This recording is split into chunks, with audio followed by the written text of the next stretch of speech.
ఇది వచ్చి Sunday mini blog. Sunday అయితే ఒకరికి బ్లౌజ్ కుట్టిస్తానని మాట ఇచ్చాను. మాట ఇచ్చిన ప్రకారం మాట నిలబెట్టుకోవడం కూడా ముఖ్యమే కదా. ఇంక చర్చ నుంచి రాగానే బ్లౌజ్ అయితే మొదలు పెట్టాను. వచ్చేటప్పటికి 1 గంట అయిపోయింది. వెంటనే ఇంకా కటింగ్ చేసి కుట్టేసాను. ఇంక చిన్న బ్లాగ్ తీద్దాం కదండి. చేతులకు వచ్చి మడత బ్లౌజ్ అయితే ఇలా చాలా బాగుందంట.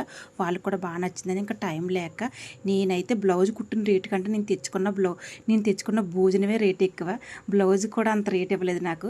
ఇంక సర్లే ఒక్కొక్కసారి అలాగే అయిపోద్ది అనుకున్నాను. ఇంక బ్లౌజ్ కుట్టేసి ఇచ్చేసిన తర్వాత టైం అయితే 2:30 అయింది. ఇంకా వెంటనే బయటికి వెళ్ళి భోజనం తెచ్చామని ఉండి ఓపుకోలేక ఇంకా బయట నుంచి అయితే భోజనం తెచ్చుకుని భోజనం అయితే బాగుందండి, చాలా బాగుంది. అందుకే వీడియో అయితే అప్లోడ్ చేస్తున్నాను. ఇది వచ్చి సిద్ధార్థ మెస్.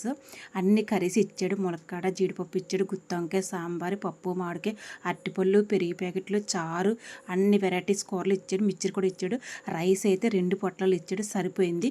కర్రీస్ అయితే ఇంకా మిగిలిపోయి నైట్కి కూడా మాకు సరిపోయింది. ఇంకా కొంచెం రైస్ పెడితే 2 పూటలు కూడా వచ్చేసింది. బిర్యానీ కూడా కొంచెం ఇచ్చాడు. నిజంగా చాలా బాగుంది. ఒక్కొక్క చోట భోజనం బాగోదు కానీ ఇక్కడైతే చాలా బాగుంది. అందుకే వీడియో అప్లోడ్ చేస్తున్నాను. ఫస్ట్ టైం మనం భోజనం ఎలాగుందిరా? సబ్స్క్రైబ్ చేసుకుని నేను కామెంట్ అయితే పెట్టండి. బాయ్. ఏం కూరలు వేసారు? కూరలు ఏమున్నాయి?